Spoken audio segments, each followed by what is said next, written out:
Welcome to Tasting Wine. I'm Haley. I'm Toth. Today we're tasting wine. We are trying a Chardonnay from Napa called Trefethen. Trefethen. This is a 2018 Napa Valley Chardonnay. Chardonnay. Yeah, so it's a state grown, produced and bottled by, which is pretty cool. Yeah. Makes sense because they have like 600 acres. They're like one of the largest wineries in Napa, like with how many acres of land they have. Muy interesante. Yeah, what's that mean? That means very interesting. Very interesting. I just like when you see an estate grown because it's like, well, you know, they own the land. They own the land. But it makes sense if you have, wow, this is like perfume.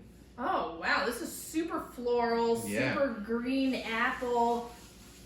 I just like when they do all the work. That's all I'm saying.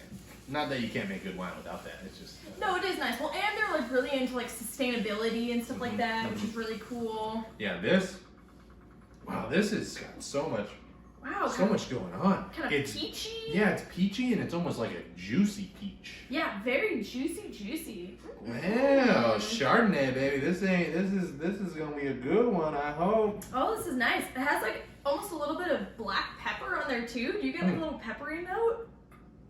Maybe. That's not really coming through right now.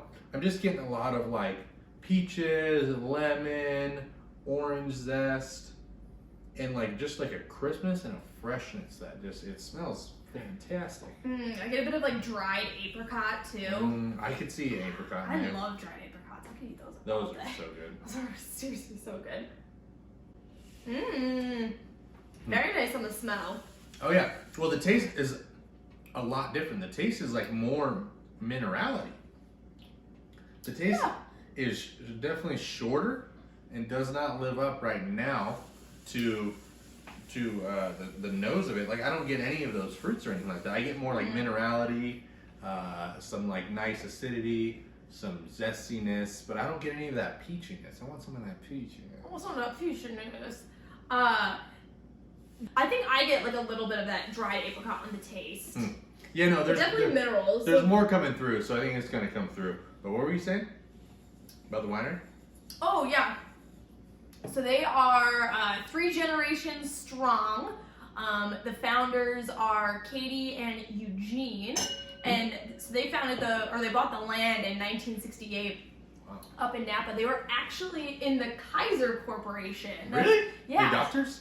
No, they were like in the business aspect of Kaiser before the creation of Kaiser Permanente. But I guess maybe they had some like hands in that. Yeah, super cool. And then they were like, let's make some wine. Yeah, I mean they acquired a lot of land, 600 acres. I know. That's insane, and like that's 600 acres of grapes. Like, well, actually, or is there not? Funny that you say that. So the land used to like not have grapes on it. It used to be primarily walnuts.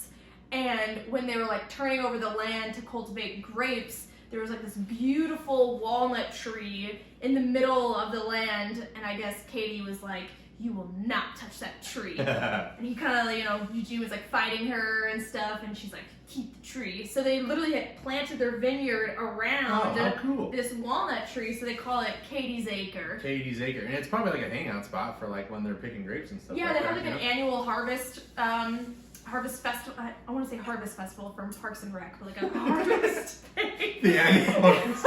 When they're like zooming out with the camera. Yeah, right. And there's just like 60,000 people there. I'm like, You're like, I don't know. Parks They do it under that tree. Yeah, that's pretty cool. I learned they're like a gravity-fed winery. So like they don't gravity-fed. What does that mean? Well, they don't use like pumps. So like when they pump wine from one place to the next, so they drive the grapes up to like wherever they're making the wine, and it goes in, and then from the first stage to like the next stage, from all the stages, it just slowly goes downhill. Which is because I've heard with like different types of wines, like pumps, like especially Pinot Noir, like pumping your wine like very aggressively can like really break down and kind of destroy the wine. So like doing it with gravity, it just, you know, it's probably a lot easier on the wine, and it saves a bunch of power. I was looking it up; it saves like an insane amount of power. I mean, so if you have 600 acres, you're making a couple 100,000 cases of wine a year, and so you're always running pumps. Oh, cool. That's that like reminds me of like the Roman aqueduct system. Yeah, using like gravity. Oh yeah. No, that's cool. But yeah, I really like this. There's definitely more complexities coming through, but it has this really fresh minerality note that's just like kind of sticking with me. Yeah, I don't think that the taste. I know that the complexities are coming through, but I don't get it. I don't really get too many complexities. But I do think that it's well balanced. It's kind of acidic. It's nice. Yeah, it's pretty nice. What would you pay for this? What would I pay for this? I mean, this is a pretty good Chardonnay. Yeah, no, I really good. enjoy it. I wonder if it's oaked or I don't know, because I'm not getting too much oak. I don't get any oak. Yeah. I don't get any oak. I would pay. I'm trying to think because it's like Napa. All right, I'm gonna go $40. Wow, so you're crushing. This was $29. Wow! Oh no Yeah. way! This was $29, and it got an insanely high score from Decanter. It got a 97, and a wine enthusiast gave it a 93.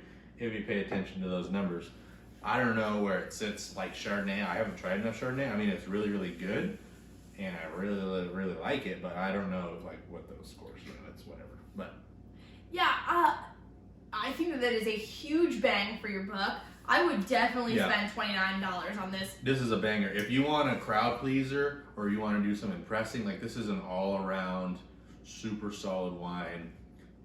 Good. This I feel like not seafood with this, but like a fresh salad.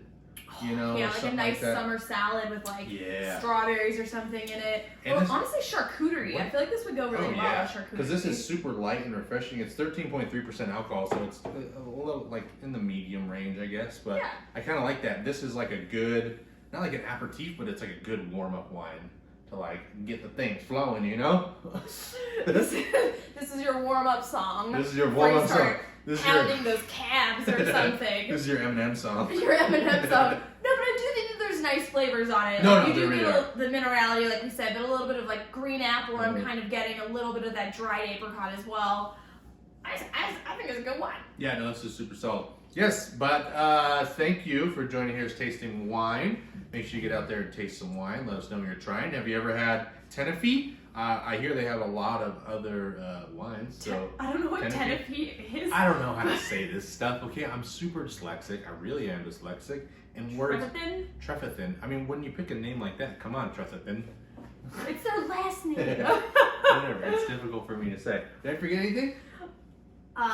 Let us know what you're trying. Let us know what we should try next. Leave a comment down below. Recommendations, leave them down there too. Recommendations, we love the comments. Follow us on Instagram. Our handle is Tasting Wine Official. And we'll see you on the next one. Cheers. Cheers.